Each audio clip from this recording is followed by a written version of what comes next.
All of you Gypsy Rose Blanchard stands, do you think this is healthy? Look at this.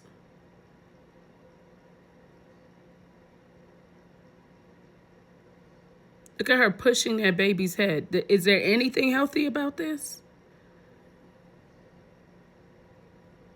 Yeah, that baby don't want nothing to do with her. It's very clear. Look at that. The fact that an infant, because that's not even a toddler, an infant is pushing her away. And Gypsy's trying to show dominance. But y'all up here defending her. Yeah, that baby not defending her. And if that doesn't show you that that's not a baby that she's with all the time, just look at the way she pushed that baby head back. Some of y'all sick for defending that. Very, very, very, very, very, very, very, very, very, very, very sick. There's nothing right about that. And thank you, Lauren, for this video.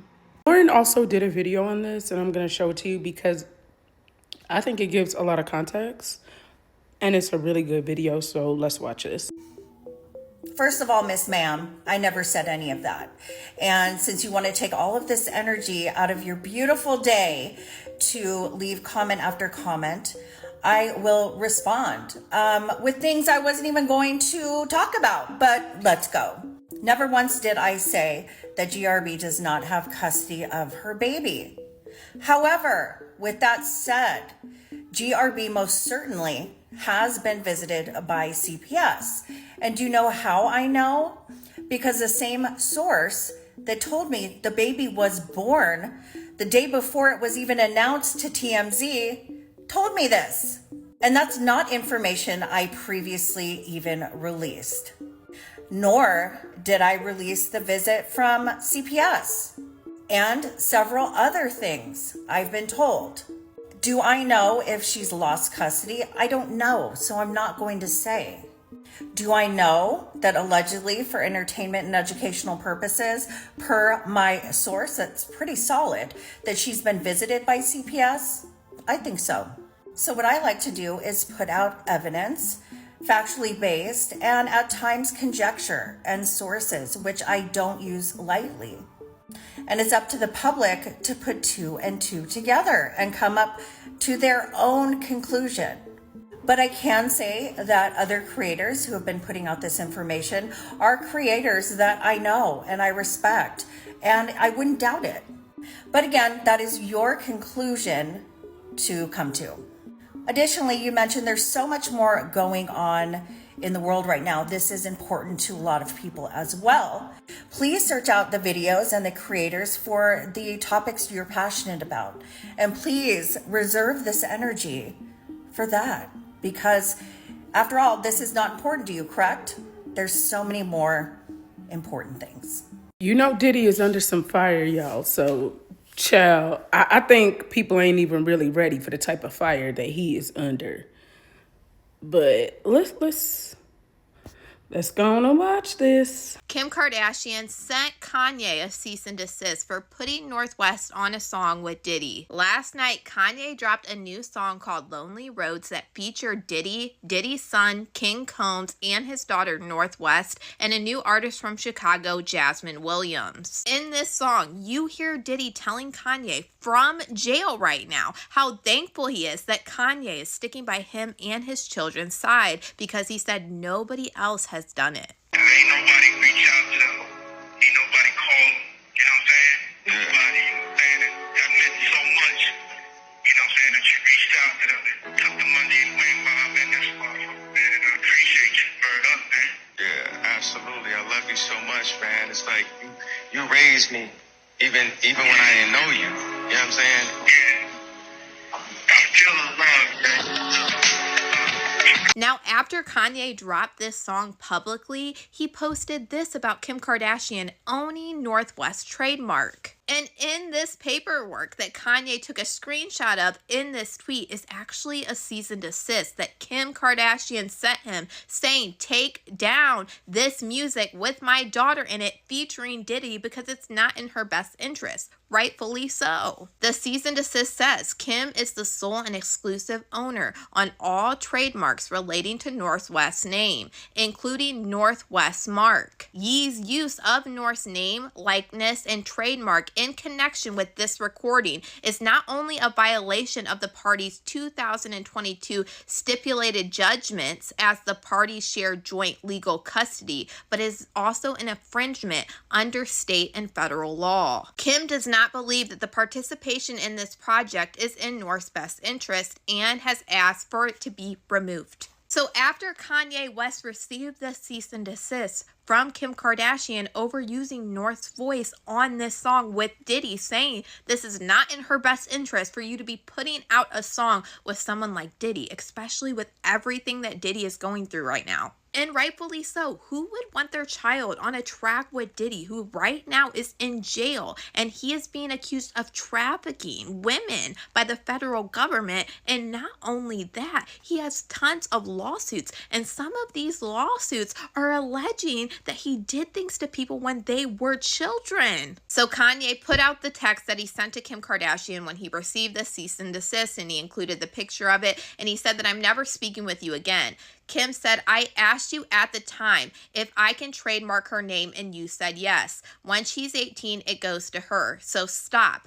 I sent the paperwork over so she wouldn't be in the Diddy song to protect her. One person has to trademark. We agreed when they were born, I would get all of our kids' names and trademarks so no one else would take them. And then Kanye said, amend it or I'm going to war and neither of us will recover from the public fallout. You're going to have to off me. And this part had me a little sketched out because if not, they're going to war and neither of us will recover from a public fallout. So in the back of my mind, yes, Kim Kardashian is 110% right for doing what she did to Kanye in this instance, but I'm really curious about what he was threatening to say that would cause a big public fallout on both sides. He's basically saying, you amend this or I'm about to say something about you and the fallout is going to be bad on both of us. Now, since all of this, Kanye has taken this song down off of Twitter, so I don't know if we are about to see this big, crazy public fallout that he's talking about or whatever he's about to say,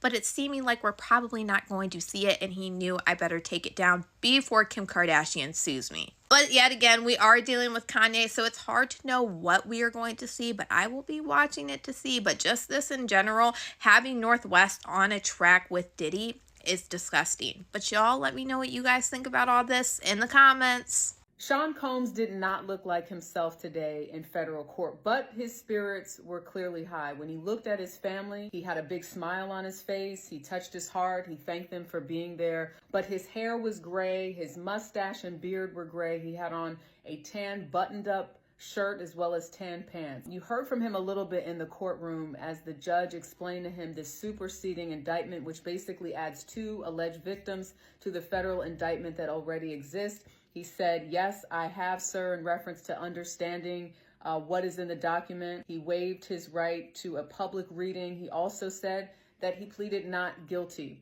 Something else that came up today in federal court, the issue of that infamous video that CNN released, and this video was from 2016. It shows Sean Combs in an altercation, a physical altercation with his former girlfriend, singer Cassie. Now, the defense says that this video is misleading. They called it deceptive and said there are parts that are sped up, that they believe the editing software that it went through somehow distorted things. So they brought that into question. The government says that this is key evidence that they need for their prosecution. The judge ultimately said he believes that there could be a resolution where if there are issues with it being sped up, maybe they could slow it down.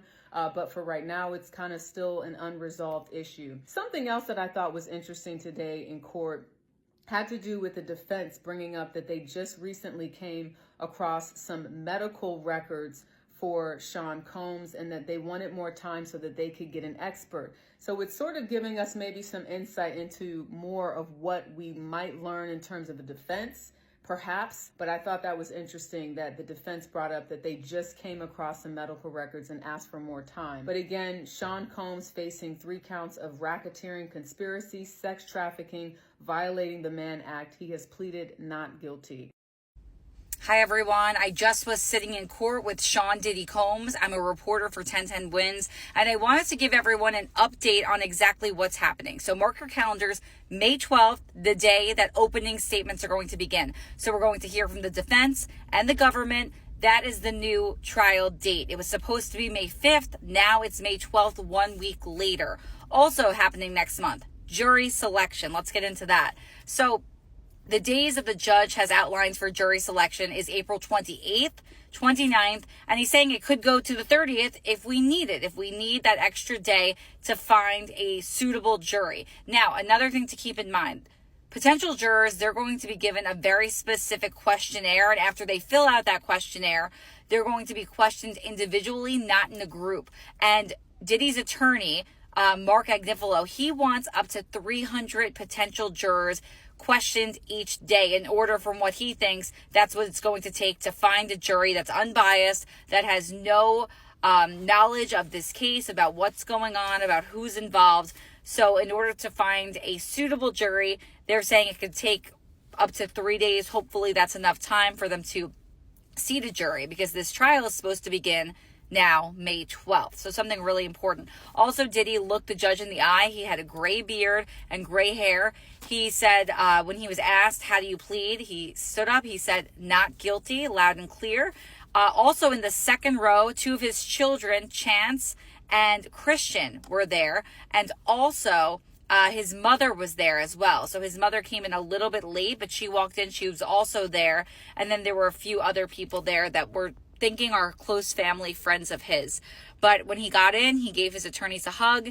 And the next day he's going to be in court is going to be April 25th, back in federal court here in Manhattan, downtown Manhattan. That is before jury selection is set to begin. So just a few updates to keep you in mind, and I will be posting videos as the news comes out. Thanks. Now, everyone keeps asking about Onijah, but nobody has any answers. And, you know, our informant told us that he didn't have answers, but I want y'all to hear what he has to say. Where is Onijah? And this is one message I get a lot. Some people will come and comment. Some people will send me like a private message. They're like, Bilal, where is she? Where is she? And you know, the honest answer to this is, I wish I knew. I wish I knew, because I was giving a play-by-play of everything that was happening with her till she was seen online. You see, like, if she was in Pakistan, I could honestly just get you like the exact whereabouts of what is happening. Where is she safe, is she not safe? Because over here I speak the language, one. Number two, I will most likely know someone who knows someone who has been in touch with her, so I could actually just, you know, get an accurate picture. And if I tried, I could maybe even just go find her if she was in my city, if she was over here. But the thing is, and this is what I feared, because we tried to send her back home.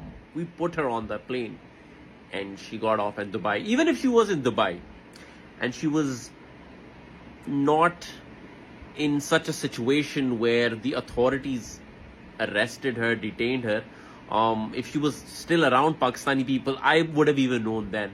Because someone or the other would have put up something, and again, I speak the language, understand the culture, so I would have been able to tell what had happened. Now the question is, where is she? And I remember like the last clip that I made about this was about 3-4 days before Ramadan started. And I was like, you know what? I predict and I feel like she might be let out on humanitarian grounds by the Dubai people, because they like to, you know, do the whole media game and show that they're so humanitarian, we're such good people, good-hearted people and all that stuff. But today is like the 15th or 16th of Ramadan, like halfway Ramadan has passed. And you know, I'm actually, like, I was worried then, I'm legitimately worried now, because she should have been out by now. And the question is, where is she? Because, okay, like, you know, just to, like, you know, connect the dots. And again, I'm making this video because I'm trying to tell you guys that even I am worried and even I am thinking, where is she? But point being, she's not in Pakistan. She's definitely not in the States, because if she was in the States, she would have probably done an interview by now. Someone or the other would have had her on the interview. So she's definitely in Dubai, and it doesn't look good. That's all I'm going to say. Because she hasn't been seen. She hasn't been seen for like good 3 weeks. 3 weeks. 3 weeks was the last, 3-ish weeks was the last time we saw her being taken off that plane. 3 to almost 4 weeks, which is almost a month. She hasn't been seen since then. So yeah, where is she? I think she's still detained, and detained maybe most likely in jail. And yeah, and I don't know if anyone is in touch with her or knows how she's doing, if she's receiving adequate care or not. That's it for today, y'all. Gio is home with his little cough, so I am just kind of relaxing with him, and I will be on live on TT tonight. And of course, I will post it on here tomorrow. So see you guys later. Bye-bye for now.